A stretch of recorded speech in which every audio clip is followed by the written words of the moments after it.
warahmatullahi wabarakatuh. Waalaikumsalam warahmatullahi wabarakatuh. Alhamdulillahirabbil alamin wa bihi nasta'in wa ala umuri dunya waddin wa ala alihi washabbihi ajmain. Puji syukur senantiasa hanya milik Allah Subhanahu wa taala yang mana pada kesempatan pagi hari ini, pagi yang cerah ini, kita masih dipertemukan kembali dalam rangka melaksanakan salah satu aktivitas kita, yaitu sebagai talibul ilm.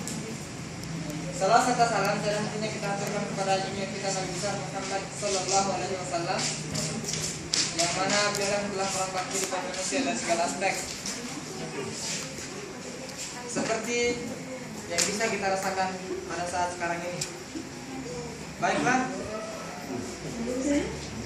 kami akan melanjutkan dari materi kita, media pembelajaran yang berjudul pembelajaran jarak jauh. Singkat saja mungkin ya, langsung saja saya persilakan kepada pemateri untuk memaparkan hasil makalah yang telah kami buat. Padanya saya persilakan. Terima kasih. Assalamualaikum warahmatullahi wabarakatuh. Waalaikumsalam warahmatullahi wabarakatuh. Pada kesempatan yang berbahagia ini, kami dari kelompok 4 akan membahas mengenai pembelajaran jarak jauh atau yang biasa disebut dengan e-learning. Kita langsung saja masuk kepada pengertian. E-learning adalah pembelajaran jarak jauh yang memanfaatkan teknologi komputer, jaringan komputer atau internet. Nah, ada beberapa tokoh juga yang mengemukakan masalah pengertian e-learning ini. Yang pertama itu adalah Jayakumar pada tahun 2002. Dia mengartikan e-learning yaitu sebagai sembarang pengajaran dan pembelajaran yang menggunakan rangkaian elektronik berupa LAN, WAN atau internet untuk menyampaikan isi pembelajaran, interaksi atau bimbingan. Menurut para ahli, ini dia mengatakan bahwa ada dua manfaat pembelajaran jarak jauh. Yang pertama itu manfaat bagi siswa, dan yang kedua manfaat bagi pengajar. Ya, untuk lebih jelasnya mari kita simak penjelasan selanjutnya.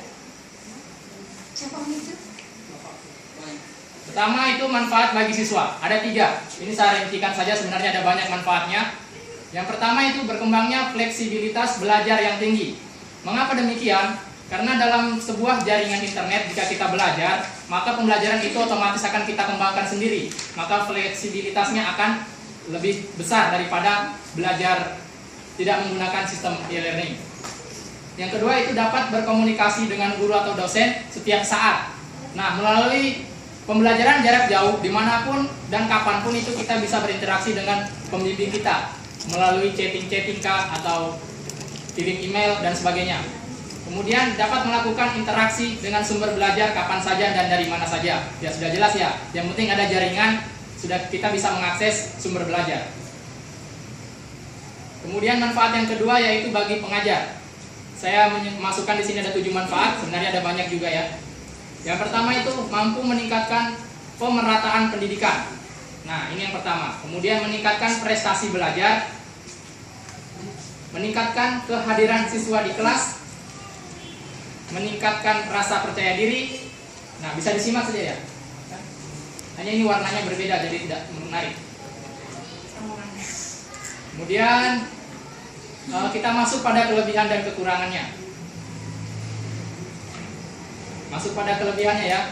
Yang pertama itu menghemat waktu proses belajar mengajar. Nah, tentu saja kalau menggunakan sistem e-learning yang berbasis internet itu, kita bisa menghemat waktu belajar mengajar. Tidak perlu lagi membuang-buang waktu, karena langsung apa yang diinginkan kita bisa langsung terhubung. Yang kedua, mengurangi biaya perjalanan. Nah, ini bagi mahasiswa yang jauh atau siswa yang jauh, kalau sudah menggunakan sistem e-learning jarak jauh, maka dia bisa mengakses sumber belajar itu dari tempatnya, nggak perlu jauh-jauh lagi. Kemudian menghemat biaya pendidikan secara keseluruhan, dari infrastrukturnya, peralatan, dan buku-buku. Nah, karena ini jalur pembelajaran melalui e-learning menggunakan berbasis teknologi internet ya, komputer yang digunakan, maka buku-buku itu sudah bisa dikurangi. Yang keempat, menjangkau wilayah geografis yang lebih luas. Nah, sudah pasti nih. Kemudian yang 5, melatih pembelajar lebih mandiri dalam mendapatkan ilmu pengetahuan. Itu kelebihannya. Ya, kita masuk kepada kelemahannya. Ada beberapa ya. Di sini yang pertama yaitu pembelajar yang tidak termotivasi dan perilaku belajar yang buruk akan terbelakang, tertinggal dalam pembelajaran. Nah, ini bagi peserta didik yang kurang motivasinya untuk belajar, kalau menggunakan sistem learning itu lebih tertinggal lagi, karena di sini sistem mandiri. Kemudian yang kedua, belajar dapat merasakan terisolasi dan bermasalah dalam interaksi sosial. Nah, tentu saja, karena belajar di learning itu tidak harus tatap muka, tetapi langsung pada jaringan internet saja. Jadi sosialnya kurang. Kemudian kelemahan yang ketiga, pengajar tidak mungkin selalu dapat menyediakan waktu pada saat yang dibutuhkan. Nah, tentu saja ada waktu-waktu tertentu yang kita tidak selalu ada berada di jaringan internet atau di dunia maya. Mungkin ada waktu senggang, kalau ketika kita hubungi tidak bisa. Itu kekurangannya juga. Yang keempat, koneksi internet yang lambat tidak handal dapat menimbulkan rasa frustasi. Ini sudah pasti ya. Kalau pembelajaran e-learning kan itu menggunakan jaringan internet. Kalau internetnya lelet, nah otomatis ini pesertanya malas, kan menimbulkan rasa frustasi. Menunggu loadingnya setengah hari tidak terbuka. Yang kelima itu, beberapa subjek atau mata kuliah bisa saja sulit direalisasikan dalam bentuk e-learning. Nah, sudah pasti ya. Yang selanjutnya, pembelajaran harus menyediakan waktu untuk mempelajari software aplikasi e-learning sehingga dapat mengganggu beban belajarnya. Contoh ini. Ya, itu selanjutnya. Sekian saja ya saya kira. Saya serahkan kembali kepada moderator. Ya, demikianlah pemaparan materi makalah yang telah disusun oleh kelompok kami, yaitu kelompok 4. Ada 3 pembahasan pokok, yaitu pengertian. Jadi kalau ada yang bertanya, tidak salah